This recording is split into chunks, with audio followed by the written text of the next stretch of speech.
मई जून की गर्मियों में हम अपने पौधों को जो है एक साथ इकट्ठा करके रख देते हैं, ग्रुप में रख देते हैं, शेड के नीचे रख देते हैं, पेड़ के नीचे रख देते हैं ताकि उनके अंदर मॉइस्चर बना रहे और धूप से उनके पत्ते झुलसे ना, गर्म हवाओं से हमारे पौधे खराब ना हो या मरे। जैसे ही मानसून का आने का टाइम आता है तो हमारे प्लांट्स जो है, जब उनमें बारिश का पानी पड़ता है, हमारे प्लांट्स हरे भरे हो जाते हैं, खूब ग्रोथ लेना शुरू करते हैं।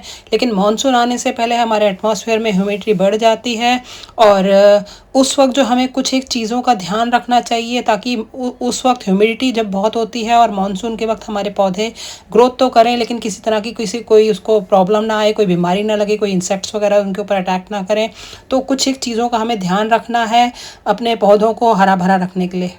Hello friends, welcome to garden inside. और फ्रेंड्स, आज की वीडियो में हम अपने प्लांट्स की कैसे प्री मानसून और मानसून के वक्त देखभाल करें ताकि हमारे प्लांट्स जो है, जब एटमॉस्फेयर में ज़्यादा ह्यूमिडिटी हो जाती है तो हमारे प्लांट्स हेल्दी बने रहें, उनके ऊपर किसी तरह के कोई इंसेक्ट्स वगैरह ना अटैक करें।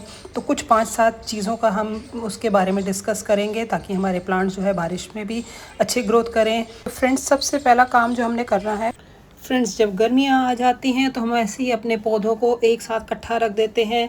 जहाँ पे भी हमें जगह मिलती है बस हम उनको जो है एक शेड प्रोवाइड कर देते हैं। लेकिन इस वक्त जो है इन प्लांट्स को हमें अलग करने की ज़रूरत है। अब हमें अपने प्लांट्स को हवा दिलवाने की ज़रूरत है। अगर हम अपने पौधों को हवा नहीं देंगे तो इनके ऊपर एफिड माइट्स वगैरह अटैक करेंगे, साथ में इसकी मिट्टी में भी फंगस लग जाएंगे। तो इस वक्त हमें अपने पौधों के वो हवा की ज़रूरत है। तो जिन पौधों को हमने आपस में दबा के रखा था, अब हमें इन पौधों के बीच में थोड़ी थोड़ी सी जो है गैप बनाना है ताकि उन पौधों को अच्छे से एरेशन मिले, उनको हवा मिले, ताकि पौधों के ऊपर कोई किसी तरह के एफिड माइट्स वगैरह अटैक ना करें और साथ में जो है जड़ों में भी किसी तरह का फंगस ना लगे।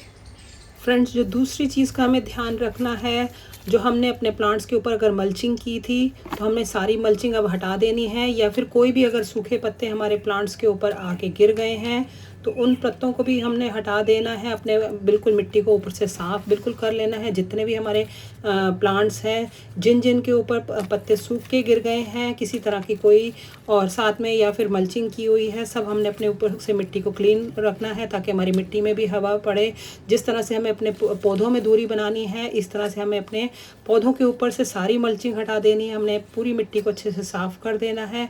ये काम करना बहुत ज़रूरी है। इससे क्या होगा कि हमारी मिट्टी को हवा लगेगी।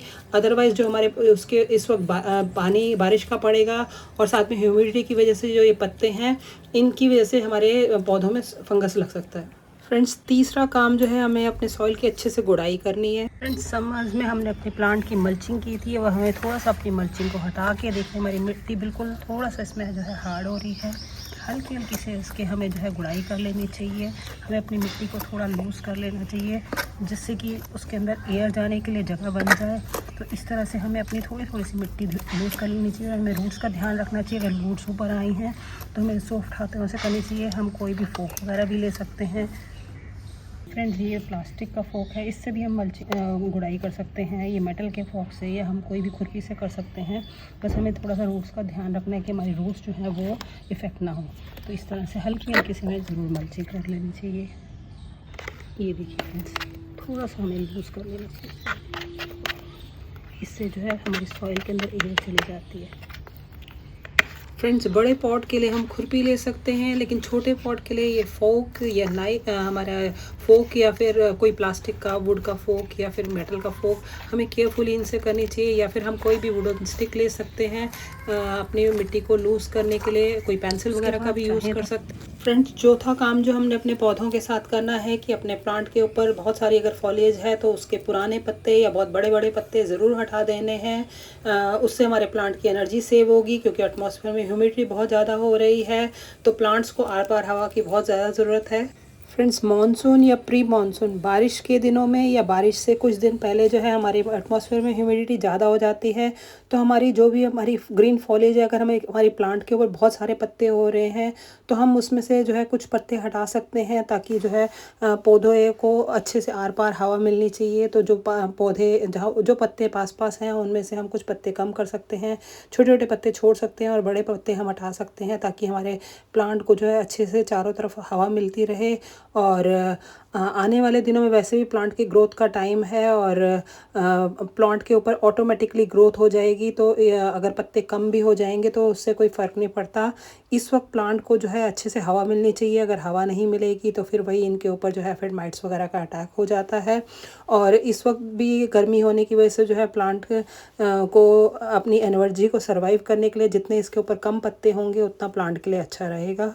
फ्रेंड्स, हमें अपने प्लांट से पीले पत्ते रेगुलर हटाने हैं क्योंकि ये प्लांट में गिर के एक तो फंगस क्रिएट करते हैं, ऊपर साथ में प्लांट के साथ लगे रहने से उसकी एनर्जी भी लेते हैं। तो ये काम भी बहुत ज़रूरी है। फ्रेंड्स, जो पांचवा काम अपने प्लांट्स के साथ करना है, अपनी सॉइल में फंजीसाइड पाउडर डालना है या हम पानी में भी डिज़ोल्व करके जो है लिक्विड फंजीसाइड जो है अपने प्लांट्स को दे सकते हैं। अगर हम पाउडर देते हैं और इसके ऊपर जब पानी पड़ता है तो ये धीरे धीरे डिज़ोल्व करके हमारी सॉइल में जाता है।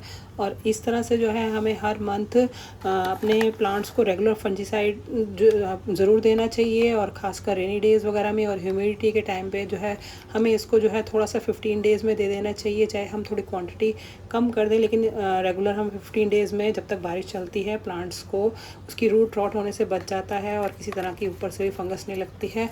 और पाउडर डाल के हम इसको ऊपर से थोड़ा सा मिक्स कर लेंगे तो ये जो पानी पड़ने से सॉइल के अंदर डिज़ोल्व हो जाएगा। फ्रेंड्स, हमें अपने क्रोटन और हिबिस्कस वगैरह या ऐसे सेंसिटिव प्लांट्स के ऊपर जिनके ऊपर एफिड्स और माइट्स का अटैक होता है ऊपर उनके ऊपर जो है फंजीसाइड स्प्रे या नीम वाटर का स्प्रे ज़रूर कर देना चाहिए अपने प्लांट्स को प्रोटेक्शन देने के लिए। छठा जो बहुत ज़रूरी काम है, हमें अपने गमलों का जो है ड्रेनेज होल चेक कर लेना चाहिए। हमारे गमले जो है बिल्कुल उसमें हम पानी जब डालें तो 5-10 मिनट के बाद उसका सारा पानी निकल जाना चाहिए।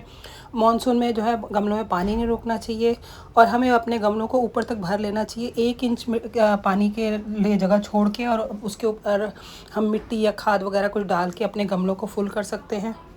सातवां काम कि हमें अपने सकुलेंट बेबी सनरोज़ या फिर हमारे पास कोई भी कलंकोई है या कोई भी सकुलेंट्स हैं इस वक्त जो है उसे हमें शेड में कर लेना चाहिए। बारिश के पानी से ख़राब हो जाते हैं। इसके अलावा क्रोटन, जेड वगैरह इनके ऊपर भी हमें ध्यान रखना चाहिए कि 1-2 बारिश देने के बाद जो है हमें इसको शेड में कर लेना चाहिए या फिर बारिश होने के बाद जो है इनका पानी हमें चेक कर लेना चाहिए।